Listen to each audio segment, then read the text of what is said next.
Mais uma vez estamos aqui no IBT Psicanálise para uma roda de conversa, falando um pouquinho sobre a melancolia no Natal. E para isso estamos aqui com a Dália Denner, nossa psicanalista. Estamos aqui com a Beatriz, nossa psicanalista. E nós temos algumas perguntas que nos foi feito para que a gente discutisse sobre esse assunto, né? Temos aqui uma pergunta, né?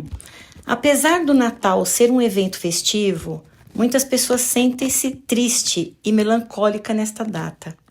Você pode explicar o que é a melancolia do Natal?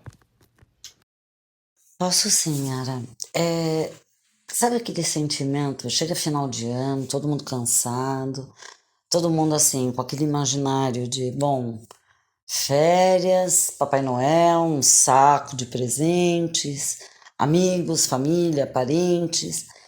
E geralmente, quando chega essa época, a gente começa a lembrar um pouco de outros momentos da nossa vida. Então, são momentos de infância, são momentos de ocasiões geralmente felizes, né?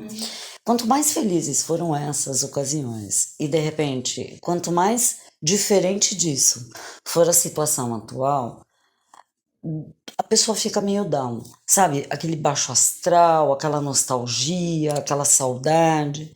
Então, assim, às vezes as pessoas têm um pouco de expectativas de um Natal no sentido de, olha,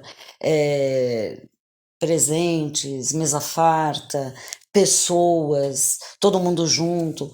E às vezes as pessoas mudam, estão em outras regiões geográficas, então a minha mesa de Natal não vai estar todo mundo ali presente. Entes queridos que partiram, né, a história do luto. Então, nessas datas de comemoração, onde remetem muito a essa coisa mais social, de grupo, de encontros, de festividades, quando, né, não está de acordo com aquilo que a pessoa espera, imagina, que às vezes é vendido como ideal, como bacana, dá uma angústia, dá uma tristeza. Eu não queria que fosse assim, meu Natal não é legal, eu queria estar de outra forma. Começam a surgir essas frustrações, né? Entre aquilo que eu imaginei, aquilo que eu quero, aquilo que eu gostaria e o que eu tenho de fato, né? E aí dá aquela tristeza, dá aquela angústia que pode vir em forma de saudade, pode vir em forma de frustração, pode vir em forma de conflito, enfim, né? É isso que a gente chama de melancolia do Natal, tá? Temos mais uma pergunta que nos foi feita para o IBT e essa eu vou deixar para a Beatriz. Existe uma pressão social para que as festas sejam perfeitas e cheias de alegria. Isso pode contribuir com o sentimento da melancolia? Sim, contribui e muito, porque a sociedade, ela sutilmente faz com que a gente tenha essa expectativa, né, de comparação. E aí, quando envolve o social, econômico, financeiro, principalmente, porque nós somos um indivíduo, eu tenho a minha realidade, a Dália tem a realidade dela. Então, isso gera, sim, um sentimento de eu vou ser incapaz, né, de fornecer, de proporcionar um Natal para minha família, no contexto socioeconômico, né? Então gera uma tristeza, gera uma angústia, porque existe o comparativo. Eu preciso ter, eu preciso dar, eu preciso fazer porque estão todos fazendo.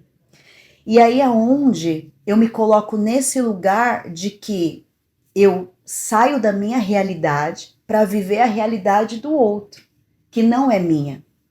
Então, essa busca pelo eu tenho que ter porque todos estão tendo, né? Então, gera sim uma tristeza, uma angústia, um sentimento de frustração, decepção, né?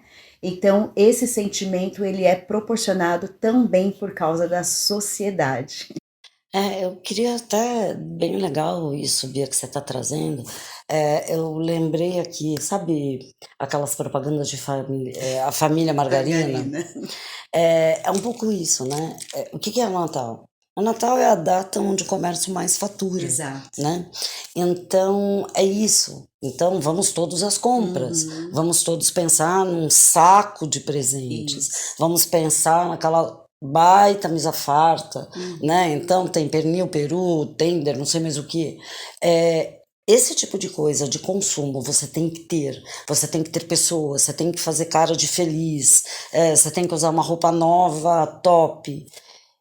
É isso que acaba sendo um modelo que é formado e todo mundo tem que ser aquilo, né? E se eu não consigo, pô, eu perdi meu emprego, eu não tenho família aqui, né? Como é que eu faço? O meu Natal não pode ser feliz que nem aquele. Eu me sinto inadequado, eu me sinto errado, né? Eu não tenho aquilo, então eu não posso ser Natal. Um Natal feliz. Acaba sendo um peso, Isso. Exato, é isso. né? O que é para ser leve, prazeroso, acaba sendo um peso. É isso. Porque o real, né, e a fantasia são coisas bem diferentes, Exato. né? Árvore de Natal, mesa posta, tudo novo, presentes. E quando isso não acontece, né? Então existe a frustração. É um pouco isso que a gente estava conversando em outro momento. De repente, tem pessoas que perderam o emprego, não estão numa condição favorável bacana, e não conseguem comprar um panetone sequer, porque tá caro pra caramba. Então, assim, significa que essas pessoas não podem ter um Natal feliz, né? Então, é isso. Né? É essa tristeza. Não, e aí a gente vai conversar um pouquinho, né? Como sair disso. Tem mais uma pergunta aqui que fizeram para nós, e vou colocar aqui para vocês. Como lidar com essa discrepância entre o real e o ideal? Essa é uma boa pergunta, porque assim, por um lado, quando a gente fala, olha, a sociedade, a mídia reforça muito isso, né? Os meios de comunicação, rede social, todo mundo felizinho, aquela coisa toda.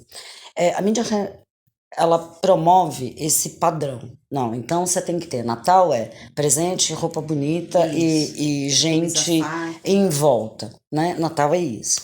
Então, isso é um modelo ideal. Isso é aquela perfeição da família Margarina, né? A minha realidade não é essa, né? Parte dos meus parentes faleceram, estou desempregado, não tenho grana para ter uma mesa farta. Esse choque entre aquele padrão bacana, legal, que todo mundo quer, que os comerciais vendem, versus a minha realidade, né? Então, assim, se a gente pensar um pouco analiticamente, eu vou usar um modelo proposto por Freud de ego superego. Então, assim, o que é o ego? O ego nos coloca em contato com a nossa realidade, com o mundo à nossa volta, tá? Superego é aquele lugar que a gente tem todo padrão, modelos, certo e errado, é uma instância mais moralista, mas que traz os modelos, os padrões com os quais a gente sempre vai se comparar, que a Bia trouxe agora há pouco. E por outro lado, eu tenho o meu id, que é o lugar assim do eu quero, são os meus desejos, enfim, que eu quero realizar. Então, essas três instâncias, cada um vai puxar para um lado, né? O meu desejo até um baita Natal, eu já tenho até um modelo, que é aquela mesa chique pra caramba, só que a minha realidade não é essa. Isso vai me gerar um conflito, isso gera uma angústia, isso gera um desconforto, gera um desprazer. Então, assim, esse é o conflito que a gente fala, que a Yara traz, que é um pouco da pergunta formulada, com relação à realidade e fantasia, idealização, enfim, né? Então, como sair disso? Eu acho que essa é essa pergunta de milhões, né? A gente precisa pensar um pouquinho o que são esses modelos. Será que eu não posso adaptar a minha vida, a minha realidade, né, o meu cotidiano, de uma outra forma e ser feliz ainda assim. Então, exemplo, bom, não tenho grana para comprar peru, não vou comprar os tenders, outras aves e que tais, mas de repente eu tenho lá uns troquinhos que eu posso fazer um franguinho e tá tudo certo, eu posso ser feliz da mesma forma. A questão não é o que eu tenho, mas como eu estou, né? Qual que é a minha proposta? Então, eu acho que isso é uma coisa interessante da gente sempre contrapor. O que que é esse ideal? Ideal de quem? O que que é esse modelo de perfeição, né? Perfeição não existe. A gente sabe disso. É muito fácil. Então, se perfeição não existe, o que que eu posso fazer dentro da minha realidade para criar uma ponte entre o real e o ideal, que eu chamo da ponte do possível, né? Então, o que que eu posso fazer, né? Ainda que eu não tenha aquele ideal, eu posso ter só arroz, mas será que eu posso deixar o arroz mais bonito num prato? Arrumá-lo de uma forma toda especial para eu me sentir importante, feliz? São, às vezes, coisas simples que passam um pouco por aí. Eu não sei como é que a Bia vê isso também, mas eu acho que isso é muito importante da gente colocar quando a gente fala de realidade e idealizações. Você falou de coisas simples e a minha memória foi lá na minha infância. Como que a gente fazia um prato de Natal? Eu lembro que meu pai ele fazia uma mesa comprida, ele colocava as carnes que ele podia comprar, todos os filhos, genros, nora, todos sentados à mesa. E no prato a gente pegava o arroz, colocava num copinho, amassava e virava. Aquilo para nós era um prato tão lindo, tão perfeito. Então eu acho que cada um tem que viver a sua realidade e procurar fazer daquele momento algo especial. Aproximar e começar idealizações. Lógico que cada um de nós tem desejos, expectativas e espera atingir alguma coisa. Lógico. Quem nunca pensou em fazer uma dieta a partir da segunda-feira, né? Ou eu vou mudar de vida a partir agora, janeiro 24, me aguardem. Então, assim, essa expectativa todos nós temos. Agora, vamos botar o pé no chão. Minha realidade não é essa. Esses modelos perfeitos, lindos, eu posso ter o desejo de eu quero, né? Um dia, quem sabe, mas não é o meu modelo, não é a minha realidade. Sim. Então, eu vou tentar aproximar a minha realidade de forma que eu esteja bem, né? Mas eu possa criar alternativas para ficar bem, né? Então, perfeccionismo é uma dessas coisas, modelos que não são os nossos, entrar em contato com os próprios conflitos. Olha, por que que de repente eu quero uma roupa nova? Eu tenho um armário com algumas roupinhas. Eu preciso de uma roupa nova para o Natal. Olha, eu não tenho uma família gigantesca para uma mesa comprida. Bom, eu posso chamar meus amigos, né? Eu posso ir numa comunidade, eu posso ir na praça, eu posso fazer diferente, né? Quem faz somos nós, né? E a gente precisa começar a prestar um pouco de atenção nessa questão desses modelos. De quem são os modelos? Quais são os conflitos? Para que lugar isso me remete? Né? E tentar, não digo me adequar, me conformar, não é uma conformidade, mas é poder mudar dentro dos recursos que eu tenho e esquecer o que o vizinho tem, o que a TV mostra, é lembrar de mim, né? A gente tem mais uma pergunta, porém eu acredito que já foi respondida até mesmo pela Dália, né?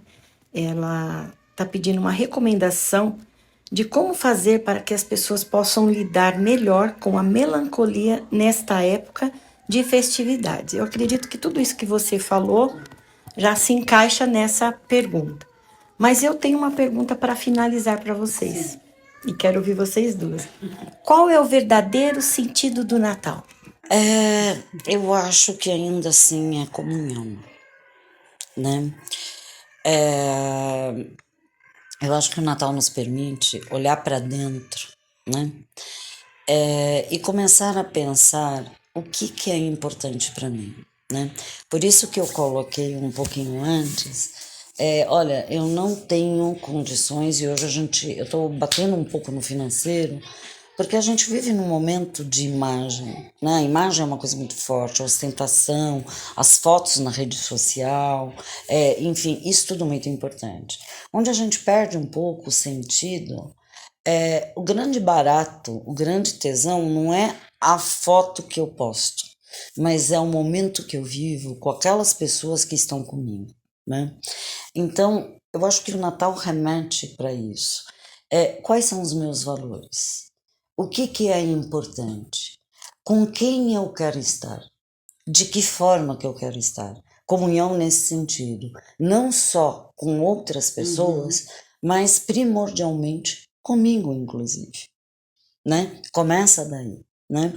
E eu acho que eu acho que é uma ótima possibilidade da gente olhar para dentro, né? E pensar o que a gente quer espelhar para fora, o que a gente quer construir, o que a gente quer fazer, né? Então, é um pouco essa pegada, me parece, em termos do Natal, que é muito importante. Por isso que sempre o Natal tem um diagrama chinês que eu gosto muito, que ele traz a crise, né? O diagrama chinês da crise é igual à oportunidade, né? Então, toda crise, ela traz oportunidade, né? Então, olha, eu não tenho... Ok, então se pergunte o que você é, não o que você tem, né? E eu acho que é isso, essa descoberta, que ela pode desvendar oportunidades para se lidar com melancolia, para se lidar com a família, para se lidar com o Natal, para se lidar com cada dia do Ano Novo, né? Eu acho que isso é fundamental, pelo menos é a minha visão, né? Para mim, o sentido do Natal é vida, é evolução, né? É novos ciclos, é oportunidade, é olhar para dentro da gente e refletir sobre a vida, né? Por que existimos, né? Por que estamos aqui ou para quê? Então, me remete o sentido de Natal à vida, né? E o que é vida? Para cada um tem uma representatividade, mas para mim o Natal é vida, é sonhos, é ciclos, é o nascimento de oportunidades. É isso. É verdade. Para mim, o Natal é comunhão, mesa e liberdade, né? É uma época que eu gosto muito e eu deslumbro com tudo isso, né? Independente se tem ou não, o que é um tabu, né? Mas o mais importante é a comunhão, né? Terminamos essa roda de conversa. Quero agradecer a Dália, agradecer a Beatriz. Vamos ter mais uma roda de conversa a semana que vem, né? Sim. Vamos trazer um Papai Noel bem bonitinho, né? Nós estamos preparando uma surpresa para vocês. E fica aqui a minha gratidão pelo dia de hoje. Valeu! Obrigada.